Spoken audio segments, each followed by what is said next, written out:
Good morning. My name is Jo Hannafin. I'm a member of the FISA Medical Commission and a team physician for U.S. Rowing. And I have the privilege of introducing to you Professor Alison McGregor.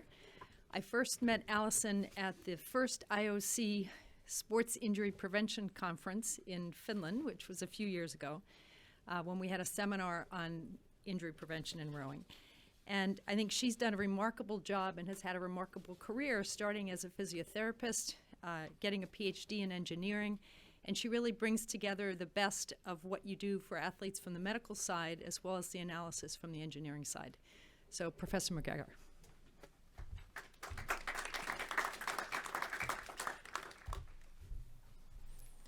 Okay, good morning, ladies and gentlemen. I've promised to Gianni to talk very slowly. If I start talking too quickly, do let me know and I will slow down, because I do tend to get a little bit excited and want to tell you everything I know around spinal mechanics as I talk. When I was asked to talk, I wanted to try and bring the different spheres of what this conference has been about, or the ethos of it, of bringing together performance, the medical team and sports science, and how that all relates to people winning medals. And of course, that's really what the ultimate goal here is, to help that athlete achieve their goals. And I think the traditional view has been that the medics repair them, the sports science help them maybe find little advantages, and the coaches break them. And I think we need to try and change that and think a little bit differently about how we manage athletes. And I think what we're really now dealing with, because we are talking about very, very fine margins making the difference between success and failure, that really we are looking at a balancing act of the human body. We are looking at athletes who are pushing themselves to extremes. And what we have to do is make sure we get that balance right, so that they actually don't end up breaking themselves and they are being fixed by the medical team. And I think the whole ethos of medicine is changing to the maintenance of the athlete rather than just the repair. And I think that the change is how sports medics and scientists can work together to actually keep people healthy and work with the coaches and the athletes for them all to achieve their dreams. So what I'm going to be talking about is a little bit of my personal journey in rowing. I actually was one of those people that knew nothing about the sport and now have had to learn quite a lot about the sport, and it's actually part of my everyday life. For those of you who know, my husband's one of the GB coaches, so I never really quite get away from it. But what we wanted to do was first of all understand the problem, and the problem that was first presented to me was around the spine and back pain. So because I knew nothing about rowing, we wanted to define that whole rowing action. And then having defined it, we wanted to see what sort of things influenced it, both from a training perspective, a performance perspective, and all other regions. And then we wanted to try and use that to see what things were important for performance, because how could we then translate that to, say, on water measurements or other things. But I think some of the other interesting things that come out of here are things like behaviour change, injury prevention, and athlete maintenance. And what I'm going to do through this talk is I'm going to talk a little bit about some of the rowing work we've done, but I'm also going to tell you about some other work in the fields of biomechanics and spinal injury and biomechanics that I think will have relevance in the future to the way rowing research is going. So many years ago, British Rowing defined this beautiful rowing technique, and it's a bit like saying lakes are always this calm and beautiful and the weather conditions are all wonderful. Whilst this is the exemplar, it's not often the reality. And we have all these beautiful phases defined, but of course the reality when you look at a snapshot of people rowing, and this was a picture many years ago I took from the FISA website and used, actually shows that all of these athletes in each of the crews have a totally different body posture, even though technically they should all be at the same part of the rowing stroke. And that kind of interested me, is why is it different? Is there something in that can help us understand why some of them are injuring their backs and some of them aren't? Some of them are performing better than others. And that, in many ways, has been some of the ethos of what we've been trying to look at. Of course, to do that, you need to be able to measure it. And therein often lies the problem. Measuring how people perform is not actually an easy thing to do. You're often having to do it in artificial environments. Now, we have deliberately chosen a laboratory-based environment and a rowing ergometer. It's not because I'm a complete wimp, but actually the logistics of following someone in a boat with lots of complicated biomechanics equipment that tends to be very, very expensive and not terribly waterproof isn't the ideal. And our ethos has been, if we can understand what happens in a laboratory setting, then we can just take the important parameters and measure those on water. And I think we are slowly getting closer to doing that. We're often constrained because, of course, sport research doesn't come with a lot of money, and for many of the scientists in the room, that's a big constriction for us. So we had to use existing equipment and adapt and build equipment ourselves. So our initial setup was very basic. Actually, we did it in a room with no windows, no natural light, no natural air, and it got very hot in there, which wasn't ideal, but this, of course, was just students in those days, so they're expendable, aren't they? And what we used was an electromagnetic system and just a simple load cell on the handle of ergometers. And we started to understand and be able to track and plot how people move. Oops, sorry. And this is the kind of data interpretation. Now, I feel very nervous talking about data interpretation at somewhere like SAS, but we're going to give it a go. But this is our very simplistic data interpretation. Now, the problem with motion analysis, and where these people at this institute can help, is actually we collect huge amounts of data. I've just done an average curve here, and what we've done is an approach where we've averaged every rowing stroke. And that was a deliberate ploy so we could compare between athletes, we could compare between test sessions, and we could compare between different rowing intensities. And what I mean by averaging a stroke for the non-data analysis people in the room is basically you define a stroke as 100%. So you go from the catch as being 0, and when the rower comes back to the catch position, it's 0 again, and that is defined, and you average every stroke to that 100% cycle. And what we're able to do in the light blue is to plot the force profile. So that's how hard someone's pulling on the handle, and that's the force curve, which I know rowing coaches absolutely love. But where I've been much more interested is how do they achieve that rowing stroke with the way they move their body. So what we then have in red is somebody's knee motion, or the motion of their femur. So you can see it goes from a very flexed position at the catch at 0, they straighten their leg, you see the knee being held down, and then they return to that catch position and flex again. But the area I'm particularly interested in, being a spinal expert, is what the spine and the pelvis do. And my obsession with looking at the pelvis as well as the spine comes from my PhD, where I did some mathematical modelling and I didn't include the pelvis properly, and I had to rewrite a whole chapter of my PhD, which has kind of scarred me, but it's also kept this obsession of looking at the joints as more than one complex. And what we see here in this particular example is there's a relative movement between the two, and they're essentially following the same pattern. But that particularly how we look at that actually gets quite interesting, and is some of the things I will cover with you. So as I said, a lot of our early studies were done on students, and actually the student in the picture here was the one that drove this initial project. And what he said to me, I want to look at fatigue, and I reckon that I want to see how technique changes over an hour. Now, in those days, computer technology wasn't quite the same, so we actually couldn't collect data for an hour because the hard disks of computers in those days weren't big enough. And I think even in sort of 10, 15 years, it shows how technology has totally changed for us. But what he did is he took snapshots during an hour ago of what was happening. What he didn't tell me is he'd bring all the rowers in from the boat club with a ghetto blaster and lots of loud music blasting away, as well as the rowing machine going. So my colleagues in the laboratory weren't quite so keen on this study. But what we did actually find was during that hour, there was a subtle decrease in rate of force production. But the problem with monitoring that is, though, that the rower is sitting there looking at what force they're producing. So it's actually quite an artificial measure, because what we're finding is that they will do everything they can to maintain their force at the cost of what happens to their body position. And what we actually start finding is that whole movement of the lumbar spine and pelvis starts falling to pieces and isn't as well controlled, and they start slouching at the end of the stroke and not keeping their back in such a strong position. Now, the coach I initially was involved in doing this work, Bill Mason, used to tell me that I was just trying to make the rowers row like they were doing a dressage final, not a rowing stroke.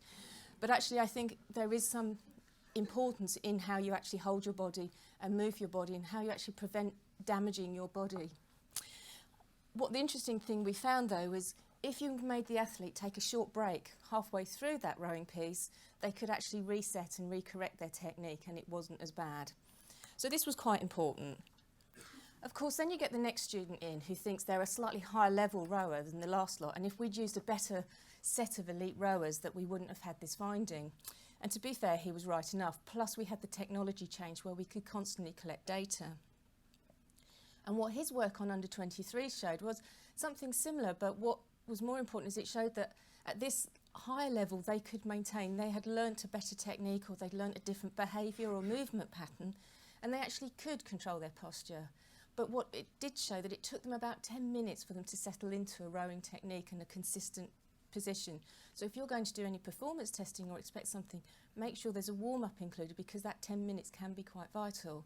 And I think if you put that to the population at large, who not only use gymnasiums in very unusual ways or rowing the gometer technique in very unusual ways, most people in that setting don't even manage 10 minutes on a rowing machine. So I think there's lots of little things in there we need to explore further. And then it came to trying to understand the movement. Now, at the time I started getting involved in rowing, we were very lucky to have one of the only upright MRI interventional scanners in the UK. It subsequently crashed, and I think it's buried somewhere in the basement of St Mary's Hospital. But what we actually tried to do was create a wooden rowing rig for simple purposes that you can't put a normal ergometer in an MRI scanner because it's metal and you'll never get it out again. And what we did was, in this metal rig, we managed to actually reconstruct catch and finish positions for the athletes, and we could actually see what their spinal positions were and their spinal movements. I think here we see it very nicely. We have the person who's on your left, where we see that they're actually using their pelvis to rotate forward. So their movement is coming through their hips and their pelvis as they try and get into the catch position, whereas the person next to them isn't able to get that movement. So for them to get the reach that they need to achieve the stroke, they're having to really force the spine into a flexed position, and actually they're compensating an awful lot in their thoracic spine. Now this actually re-emphasised to me the need to measure how the pelvis moved on the hip as well as the lumbar spine. But I think what's now particularly interesting is some new work from Aberdeen that's just come out. Many years ago I used to use the picture of Jean Brodie, who, for those of you who are British, she used to teach girls deportment, and they all had to walk around with their book on their head and stand correctly. But I got this great picture of a duck a few years ago, and I've always wanted to put it in a talk, so you've got him instead. But what Aberdeen University have been doing is they have a different upright scanner, and they've been doing big population studies, and they've scanned people standing upright, bending forwards, and then they've done some functional tasks like lifting boxes. And they've used a technique called statistical shape modelling, which basically takes each bone of your vertebrae and how it sits, and it defines its curviness. And they're able to define posture by 5 parameters. But there's two main postural. You either have a very curvy spine or quite a straight lumbar spine. And that actually has huge implications on how you move. And this work isn't published yet, but I examined the PhD that was about it, which is why I know about it and I can tell you. But what's really interesting is this might actually change the whole occupational lifting world's head on its end, because traditionally we've said, you know, if you want to lift something heavy off the ground, you want a straight back, bend your knees, hug the box, take a deep breath, and all of these things. But what this work is actually starting to suggest is, if you have a curvy spine, you tend to lift with a curvy spine. You tend to be the person who stoops to lift. But if you have a very straight back, you lift, and you lift through your hips and your knees, and you actually don't move your lumbar spine very much. And I think this could have some resonance in rowing and the different types of injuries, and why some people row in one way and some people row in another way. And if we're looking at trying to maybe prevent injuries, maybe we need to try and look at some of this shape modelling and see whether that defines the way somebody rows, and whether that's going to be a good thing for them or maybe a bad thing for them. And I think there's a lot more about understanding this that we need to do in terms of function. But go back to my obsession of this lumbar pelvic rhythm. And of course your spinal shape will now affect that lumbar pelvic rhythm. But we tend to think of the body region in one region, and we've done this in science quite a lot. And part of it is because we as humans are so very, very complicated. And it's also been this limitation of how we process all this amazing amount of data we can collect. And I think we're entering an era in science with big data where we're actually being able to look at chain data in terms of multi-dimensions. So I had a postdoc working with me who talked about looking at things in 36 dimensions. And I just used to go, Margarita, just later. I haven't had a coffee yet. But I think it's very important to start thinking about the whole body. And when I talk throughout this talk about lumbar pelvic rhythm, what I'm talking about is the movement of the pelvis rotating on the hip and then the spine rotating on the pelvis. And if you don't believe me that they're different, if you just get somebody to stand and hold your pelvis really strong and try and bend forwards, and what you'll find is actually this is all the lumbar spine movement you'll get. And those of you who've ever worked with anyone in acute back pain, and you ask them to touch their toes, the first thing they do is this up, which is kind of ironic because what they've done is they've frozen their pelvis and fixated there, but they're actually still moving their lumbar spine, which they're saying is the painful bit. So we can do all these things, but how do we visualise it? So one of the early visualisations I'm going to show you now, and it's quite neat, and I hope, can you see the different colours on here? So this is what the athlete sees when they row now. So they have the force curve, because of course that's very important for the coaches, and they've been trained to look at force curves. But now what we're trying to train them to do is look at what their body does. So this little blue representation was where the handle was. The green would be their thigh, the yellow the pelvis, and then the red would be the lumbar spine. So you can see for this particular individual, they're at quite a bent angle.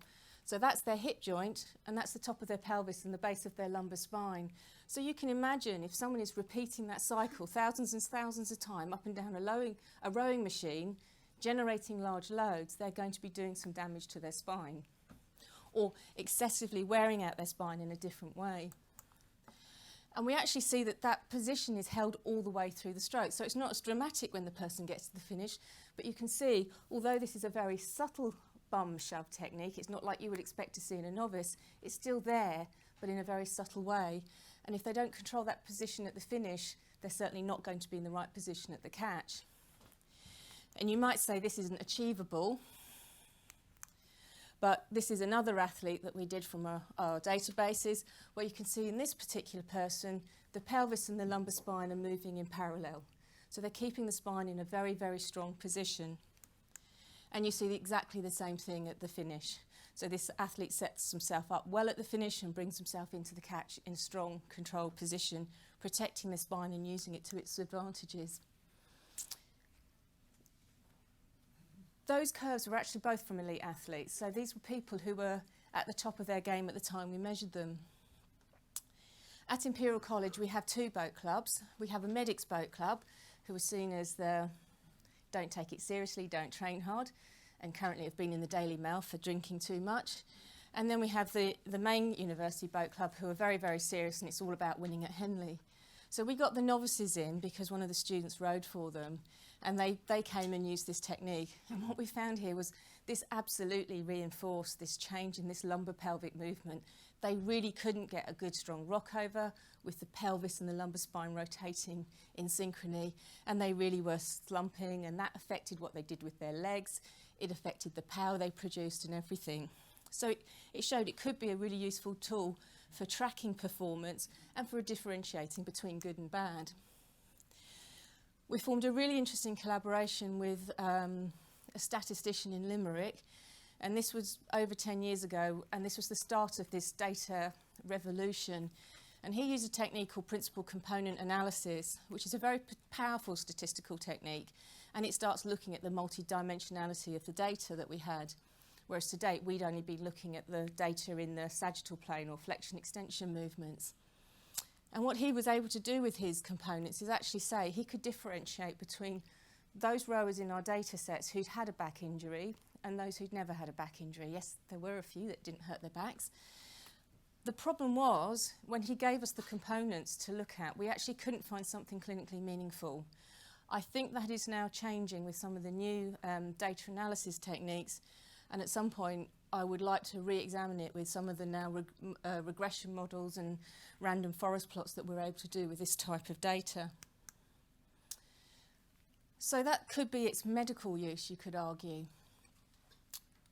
Research, for me, has also been about taking opportunities. And we had this opportunity after a discussion on a camp when I was working with the rowers as a physiotherapist about why don't we just bring them in and see what happens in a step test, because it could be quite interesting. It might be a bit messy, but it could be interesting. So we brought some of the women's squad in, and it was all very dramatic because the equipment wasn't very reliable in those days, and at first we didn't think we'd get it working, and the physiologist was there ready to pounce to get the blood out of the ear in between the steps, and someone else was there ready to catch them. And we did this step test, and we got some very nice data, and some of it won't surprise you. So here we see the plots of the force curve over the different steps, which included the maximal output. And we saw how with each step progression you got a different force curve, and it was consistent with the sort of things the coaches knew anyway. But then we looked at what their body was doing. And what we found was this lumbar pelvic ratio, and we decided to express the lumbar spine to the pelvis as a ratio because we needed a figure or a tool that we could communicate to the rowers to make a change. And it seemed the most simplistic ways to express it as a ratio rather than say you've got 30 degrees of pelvic rotation and 20 degrees of lumbar. So we did it this way so we could make it much more visual. And we basically found that as you push people, the more intense it got, the more their techniques started falling to pieces and they couldn't hold that movement. And in some instances it's quite subtle, in others if I blow the graph up it's quite dramatic. So we thought this is really interesting. And we carried on doing our research through different students. And then about 2 years later they came back in to do the same test because we got the equipment a bit more reliable. And 7 of the athletes were the same. And we looked at what had happened in that time where we started talking about this lumbar pelvic movement and we started doing a different training program around strengthening the spine. And what we actually found was that we changed their stroke length, we increased their peak force, we increased their power output, their biomechanics changed, so they were actually holding a much stronger position, they had much better lumbar pelvic rhythm, and in essence we made them biomechanically more efficient for the same physiological workload. And in many ways this was the turning point of this program of research because suddenly it was about performance. Because up to then when you talk to athletes about preventing injury, they weren't so interested. It was just, you know, I'm invincible. Until I'm injured, I'm invincible and I don't need to know about this. But once we found the performance edge, we started to get buy-in from both coaches and athletes. So this was good. So this started to change in how we did it. It also meant that the coaches wanted a lot more from us, and I'll just get all of them up because it's easier. And we had to start developing our system because they come in and use it and they go, oh, it'd be really good if we knew what was happening at the sea, and it would be really good if we knew what was happening at the feet. So we now have a fully instrumented rowing machine in our laboratories. It's taken quite a long time. It's actually even different from that picture now because we're also able to change the length of the slide and do much more variability in how we move the foot stretcher positions. But basically we've got it so that we can measure the force produced at the handle, the distance the handle travels. We can measure the force produced through the feet in terms of the forefoot and the hind foot. We can look at the anterior, posterior, medial lateral centre of pressure on the seat, as well as looking at how the row is moving. And of course we're trying to expand this all the time within the constraints. Now, one of the advantages of having this now fully instrumented ergometer is we can actually start seeing whether the differences we've made have altered some of the loading or the forces going through the spine. I'm not going to try and explain to you an inverse dynamics mathematical model. It is just a way of interpreting loads and forces and estimating things that you can't directly measure. So what's particularly important to think about when we look at something like the spine is a structure that actually is a very elegant structure in terms of managing load. And we think actually where its weakness comes in is managing moment rather than load directly. So what we've done with modelling, we've looked at what happens in the rowing stroke, and we can tell you now that there is actually quite a large extension moment generated at the lower level of the lumbar spine where most people injure it. And we know that that moment increases with intensity, which is not really surprising because they're producing more power. But what we do know that is they don't have a good lumbar pelvic posture, that increases the loading going through that spinal segment, so it could be potentially doing harm. If you have been gradually building up and you've developed the strength to maintain those loads in those moments and you've got the right muscle bulk to manage it, you could actually be mitigating against that harm. But one of the things is you've got to look at all the implications on all the other joints, and that's something I'm now going to sort of come on to as well. The other problem with these mathematical models is they're based on the average person. We have to make assumptions on body size, and we don't actually, all of you are different shapes who have rowed, and it will take a bit more time to make the model more sophisticated, so it's actually more subject specific. So at the moment, although these figures are coming out, they're not always tailored to the person that the data represents. And that makes me start thinking about how we understand how the spine works and the structure. And I put the game Jenga, for those of you, I don't know who's played Jenga in here, but it's a game that always fascinates me because you can always pick out the structural people or the mechanical logistic people and those who don't, because the number of people that don't understand basic stability playing Jenga always fascinates me. And it's one of those things, the spine, you could argue, is like the Leaning Tower of Pisa. It's a set of blocks trying to maintain upright. So why do we manage it? The tower obviously leans until some civil engineers actually from Imperial sorted it out. But how is it that we keep upright as a human body? Because there's been lots of people saying that actually the epidemic of back pain across the whole population is because we've decided to stand on two legs. So there are lots of different theories, and I will be absolutely honest with you, in the spinal biomechanics world, every time I go to conferences, there are huge arguments because we really don't understand how the spine works. And there have been lots of very simple lever models, and there have been some more complicated theories. And one of them comes from Richard Aspen, who's in Aberdeen, who did the shape modelling. And he talked about the spine being an arch. And what we know from an arch in civil engineering terms is that it's intrinsically stable. So it actually creates its stability from its own geometry. And he tried to say that the spine with the muscles and the ligaments works like an arch. The problem with that concept, though, is that the spine's dynamic, it's constantly moving. We aren't static creatures, we're constantly changing our postures. So that doesn't quite work in some ways. And one of the conversations I had with one of my engineering colleagues from Birmingham about this, I said, well, the thing is, what people always forget about the spine is if you don't have control at the pelvis, the spine isn't going to work properly. You know, you need solid foundations. So I thought I was trying to think in a more structural engineering way. And we discussed it, and he actually said to me, Alison, what you're describing to me is something called an inverted pendulum theory, which we have in engineering. So your normal pendulum on a clock works that way. And the concept of an inverted pendulum is trying to balance a pencil on the bottom of your finger. And when you do that, I'm not going to do it because I can't, you constantly have to keep moving the base to keep the pendulum upright. And if you think about the human body, that's what we're actually doing. To keep our spines upright, we're using our hips, our knees, and our ankles.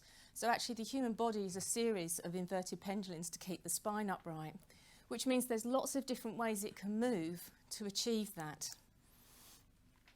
And the way that we think now that the spine works is as a composite of systems. And this is slightly getting into control theory, but I think it's quite important because it shows how you have to look at lots of different facets. So what you actually need is you need the discs and the vertebrae to be healthy. You need the muscles to be strong and working in the right capacity. You need the reflexes to control those things. And you need the mind and the motor control and the right drive coming from the brain. Now, one of the ways we can look at this concept of pendulum and try and get across to you how people move is we've built this thing called a perturbation platform. It's to replicate going on the London Underground, and when you're standing there, you get that shove and you go flying. And these are two different people on the platform, and you can see the base shifting, and the subject on the left stays relatively upright, and you can see little movements happening at the knees and the hips as they get shoved along, whereas the person on the far right does something very different. Can you see actually how the legs are held quite rigid and the whole upper body flexes forward? Neither of these people have any back problems. That's just the inherent way they move. So then this is again another bit of exploratory research we're doing that I think again could have some relevance to rowing or understanding how people perform. So basically when you then take their movements and you plot them, you can see that we ended up taking this a little bit further, and because of the dire problems of getting ethics these days, these were on a control population, some of who had back pain and some had a history of back pain and some hadn't. And what we saw is very different behaviours between somebody who had had back pain at some point in their life and those who'd never had back pain. And ironically, the people who had back pain used much greater lumbar spine movement and spinal movement than the people that hadn't, which is slightly counterintuitive because you would think that they would protect their spinal movement, not move it more. And what we then try to do to try and understand the contributions of the different parts of the body to this movement, we've done something called a turn plot, and that's where you can look at 3 joint movements at the same time. And what you can see from this is that healthy people have a big sphere of strategies that they can use to keep themselves upright.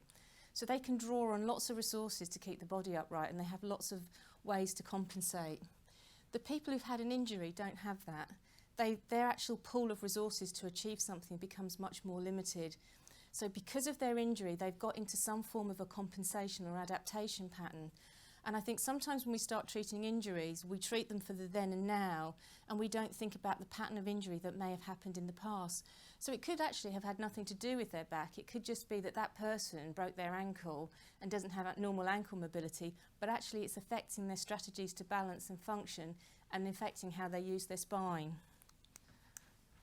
When we look at it in terms of the spinal regions, there's not quite the same clarity, but again, you do see very different of patterns of how they actually can use their spine or what strategies they have at their fingertips to create their movement patterns.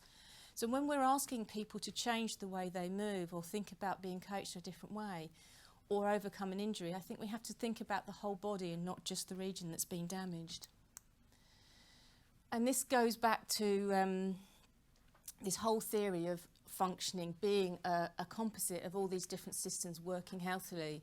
And actually what Manohar Panjabi originally said around this was that if you have maybe one defect in one of these systems, you can compensate. When you start getting 2 or 3, it starts actually changing a total dysfunction. So sometimes you can have a slight change and you won't see any difference, but once you get a pattern of injuries or a pattern of behaviour change, then you start seeing people have major dysfunction and injury. The other thing we did with this data was we looked at what the motor control system was doing in these people. And again, we saw very different patterns, people using totally different strategies to keep themselves upright. So we know traditionally that people with back pain tend to overuse their hamstring muscles, and they don't tend to use their lower abdominals and their gluteal muscles enough. And this is very much coming out in their strategies for balance and balance control. And it almost made us see that there were the strategies could be those people who did the very stoop backwards and forwards, they tend to be bracing with their calf muscles and their hamstring muscles, and they actually weren't using their postural muscles in the right way to keep themselves upright. And this is something we're now trying to take a little bit further. We used a very clever analysis technique called muscle synergies, and I think this just shows this is a healthy synergy for keeping upright, and this is actually an unhealthy synergy. And I won't go into how you explain or understand it, but I hope visually you can see just the differences in the different activations of the muscles between these two people. And the beauty of using a perturbation task to do this is people can't change their way. It's a purely reflex action. So if you ask somebody to bend forwards, they often move how they think you want them to move. But if you give them a perturbation, it is a totally reflex action. And although you can have fear and stiffening before you give the perturbation, it gives a much better understanding of what really is going on in someone's skeletal system. So that's really an aside of things I think we can start drawing on to help us understand injury. But let's talk a little bit about how we've been using our biomechanics feedback system. And again, this is really to show you some of the power of some of the things you can do with this data. So we have more data than I know what to do with, but this is step test data from a range of different people doing from international to club and novice. And this is data from males that we collected. And just to explain some of the time points we looked at, we've looked at simple kinematics here of the angle of the hip, the knee, the lumbar pelvic angle, and how much pelvic twist there is, handle force, how much the person's body weight shifts from left to right on the rowing seat, what their stroke length and what their stroke power is. And again, that's just from a normal force curve that most of you will be content looking at. And what we see is very stark patterns between the different levels. So you can see, as you would expect, elite rowers are able to produce much more force, much more power. But then we start looking at the kinematics, they have much less drift. Their posture on the rowing seat is much more controlled. There's not this big wobbling around that we see with the novices. They use much greater hip range of movement, but a lot less knee range of movement. So you can start seeing how, as you go up from novice up to elite, you're using different strategies to achieve a strong technique or a more effective biomechanical technique. What does that mean in terms of the moments? I will come back to, sorry. So that's one way you can use it. The other way you can use it is start thinking, is there a way we can set somebody up to be biomechanically more efficient? So can we set Richard up in the boat so that we make the most of his long levers to make him more powerful? And there was a lot of work came out saying that you wanted the foot as horizontal as possible to get the drive, to get the acceleration of the boat. But what that model allows us to look is what are the implications of changing things like foot stretcher position, and what will that then do to the body's biomechanics? So we brought some rowers in from the boat club again, and we played around with the height of the foot stretcher. And also we're now playing around with how close you have it and how far apart you have it, because of course that influences what muscles you can draw upon to produce your power. And what we found was actually foot stretcher position does have an impact. It does have an impact on the compressive forces you produce at all three of the joints, and on the amount of force you can produce. And rather than make you digest all those lovely graphs, I've put a quick idiot's guide. And what we basically found, the higher you put the foot stretcher, the more you do actually reduce the moments at the lumbosacral junction, but you increase the shear force going through the joint. So the moments are less, but the shearing action is greater, and it could be that shearing action that damages discs, so maybe that's not something we want. We know that if the more you put the foot stretcher up, especially if that person hasn't got very good flexibility in their ankle or their hamstring or calf muscles, you actually reduce the amount of anterior rotation you can get of the pelvis on the femur, so you reduce their lumbar pelvic rhythm. You also end up increasing their hip flexion, so you're forcing the movement to get the stroke position into the hip joint rather than the back. So I think sometimes we have to look at a lot of other things, and if we're making changes to how we make somebody row, we're now starting to have the tools to look at the implications of those changes on the body, so that whilst we're trying to push someone to achieve their performance, we're not at the same time pushing them into injury, and we can now start working out the balance of what's the best thing for performance without actually forcing an injury. So if we go back to injury, how else can we use this? And I was trying to find a really good bad photo of somebody rowing in a gym, and I couldn't find it. But one of the things we've also learning is from the field of behaviour change, humans are inherently lazy, so we get into learnt patterns of behaviour. Every now and then people make New Year's resolutions around this time. It might be, I don't know, to stop swearing, to sit up correctly, to drink less, or whatever it is. But actually changing a behaviour you do is a very, very difficult thing to do. So as coaches or even as medics, you're often trying to get an athlete to change something they've done. And for many of these people, they have been rowing for years, whether it's at a junior level or whatever level. But to get someone to change a habit or a movement pattern is very difficult. Maybe an example to use is we all know that slouching is bad for us, but probably about 75% of you are slouching at the moment. So we all know that, but it's very hard to change a behaviour not to do it. And the behaviour people change is, if you want to get someone to think about changing what they do, you have to make them see that it's important. They have to feel that that's a really important thing to change. You have to be able to let them monitor it. If they can't see how their movement is, or what it is you're wanting to change is changing, or what effect that their behaviour or their attempts to change it, they won't think about it.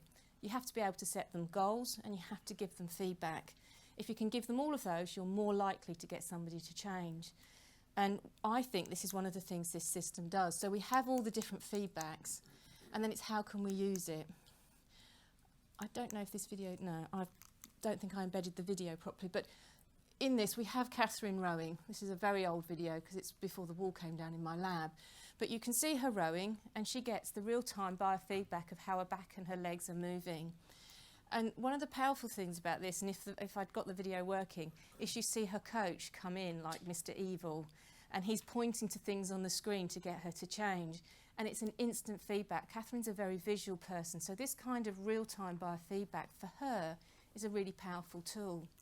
The other thing it's changed is it's become a language tool. Because what you often find is the coach is saying one thing, I want you to increase your stroke length. And I remember this from my days as working as a physio. And you often saw the athlete, protracting the shoulder blades, trying to get it from the wrong part of their body, when that wasn't what the coach was asking them. And with this real-time biofeedback, they can start pointing to things on the screen they want them to change. So of course, our feedback system has had to change in line with what they want to be able to point out. So they can have someone rowing and say, no, can you see how that's not, I want you to think about getting that part of your body. And the athlete can be there and try and do it with this real-time feedback to show that they're actually achieving it.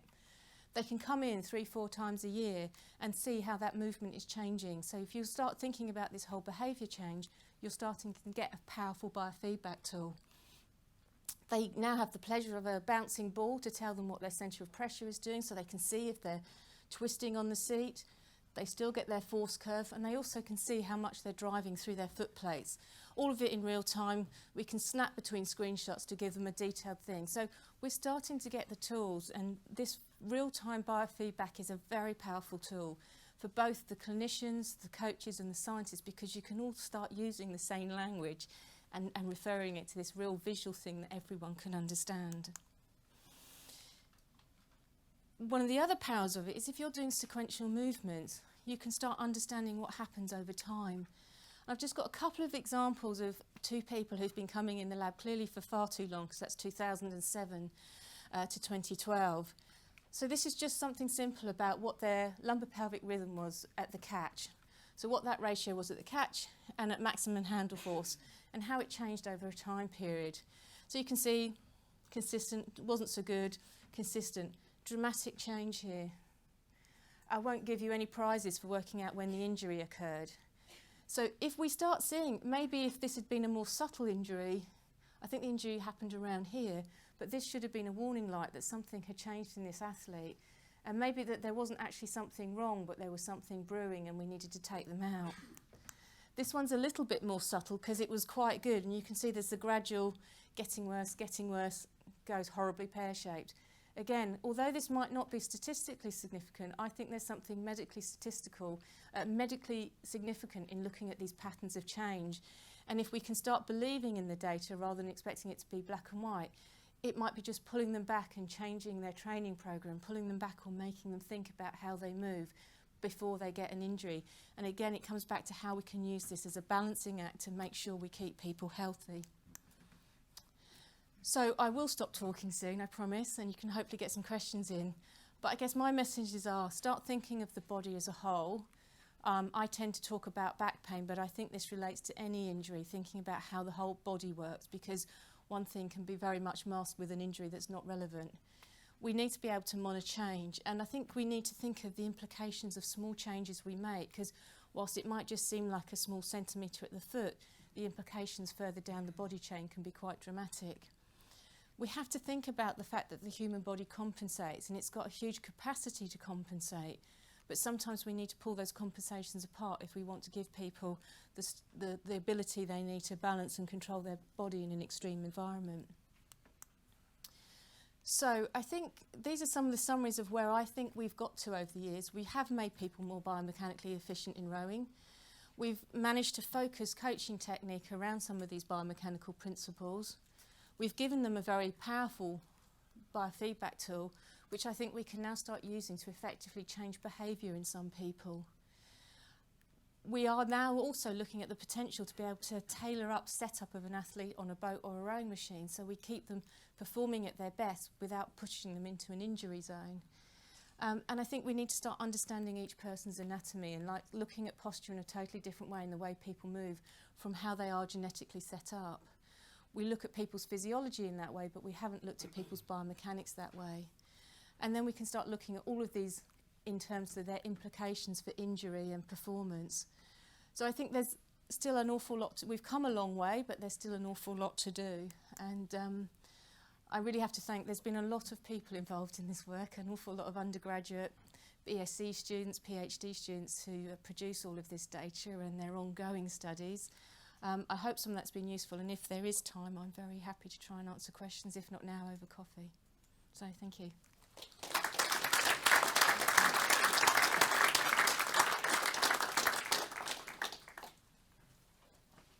Johnny, I talk too fast, go on. No? First of all, it was very good speech. Thank you very much. I understand all. Good. I have a question. I'm totally agree about pelvis movement, but can you explain to us the relation between the seat and the position of pelvis? I think it should be big influence on the seat, how the holes, for example, in the womb. Sorry. the holes of a seat, how is wide, the position. So I think the seat for the movement of pelvis, we don't say whole body, has big influence. Do you have made any research on the ideal seat? I think it should be individual, but if you have made any research on this What point. we're certainly finding with the seat is how well people suspend off the seat, but also how much do they switch. What we found initially with our centre of pressure movements on the seat is people would do these really very odd patterns of movement of the centre of pressure, forwards and backwards, medial and laterally. And the more the athlete can keep their centre of pressure just going forwards and backwards, the stronger. So if you imagine if someone's twisting, their centre of pressure on the seat is going to be going forwards and backwards quite dramatically. And they might be twisting as they drive because of a leg length difference, a muscle control difference, all of those things. So what we want is to narrow the margin of the centre of pressure as they go up and down the slide. So it's very central, and at key points you're looking for different balances of suspension off the seat through the stroke. So it's keeping the variability low and keeping the pattern very AP, so forwards and backwards.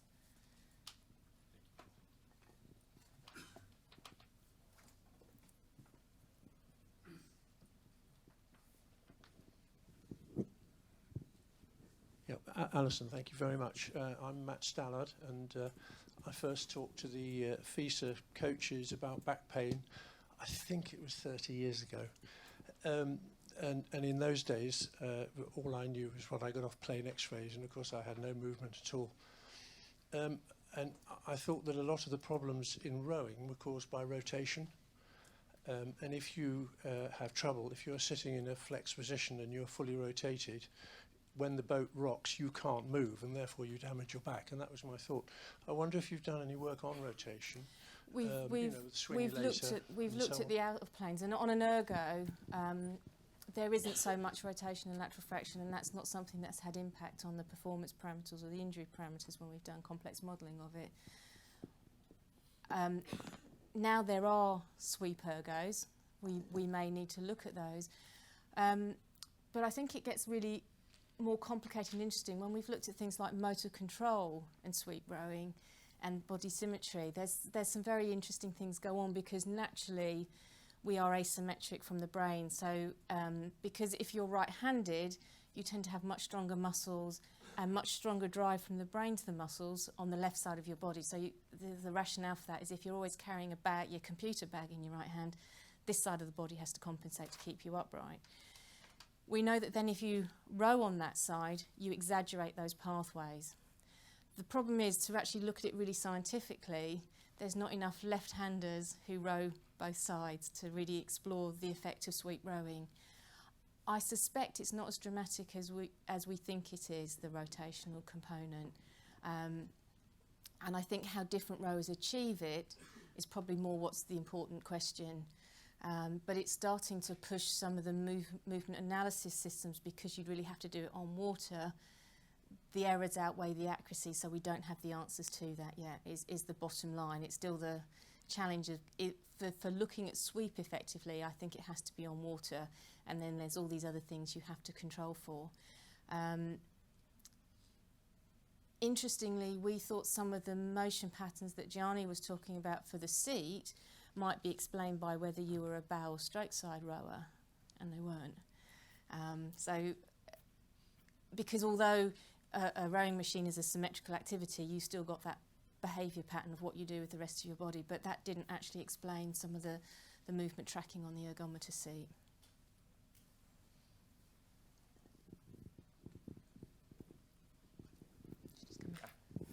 Thank you very much. Thank you for your presentation. We're really interested. One of my master students, she was actually inspired by work of one of your PhD students, Erica Buckeridge, and she looked at the relationship between asymmetries and history of lower back pain, and she was able to test 40 elite level rowers, and indeed 20 of them had lower back injuries, so it's indeed very prevalent. And what she did found that relationship, and what she and I had a lot of discussion about is whether this, well, for instance, mediolateral seat drift, whether this is kind of a coping strategy to cope with lower back pain, or whether people tend to get lower back pain because they're asymmetric during the stroke. And we can't find the answer, obviously, because we didn't test for that. What would be your take on that? Well, I think it's like the chicken and the egg Exactly. scenario. It's the same in the basic population. Do people get back pain because of their movement pattern or abnormalities, or have their abnormalities come about? And I've done some work on muscle physiology around this, and when I give biopsies of muscles of people with back pain to my histology colleagues, they go, "Oh yes, this is a child with Duchenne muscular dystrophy," and I go, "No, it's somebody with back pain in their 50s," because we see and they actually. There is some evidence to suggest that there may be a genetic predisposition in your muscle composition and your genetics, but we've been because the view has always been from the spinal word that no, the muscle changes become because of the back pain. We've never been able to explore that fully. So I can't, in my own mind, decide what comes first. I think there is a genetic component, but I think it's also how you move, and I think even internal scar tissue from abdominal surgery changes the way the trunk functions. If someone's had an ACL replacement, we know they never load through that limb the same as they loaded through the other. All of those things will have an impact on the spine because of how the spine is positioned on the rest of the body. And that's why I say we have to look at the whole complex and then try and pick apart for each person where the problem's coming from. And I think there's so many, it comes back to what I was trying to say with the modelling. There are so many strategies we as humans use to stay upright. It's trying to unpick what one that person is using, if it is the right strategy, and is there a better one they could use. So from a more clinical point of view, should we, since we found this correlation, should we teach those asymmetric rowers to row more symmetrically, or should we just let them row as they always do? I think we've got to try and pick apart why they're rowing asymmetrically, and then it can be interesting, because I've done a study years ago looking at people with leg length differences and giving heel raises and seeing what difference that makes to their posture and their bending forward movement, and sometimes giving people an orthotic in their shoe to correct a leg length difference actually makes their mechanics worse, because it's differentiating between how you've grown up and developed with that leg length difference to something being a more acute response, and you can actually do more harm by intervening. And that might be their strategy to perform, it might not be, but it's trying then to balance it and mitigate it without forcing it the other way. Thank you.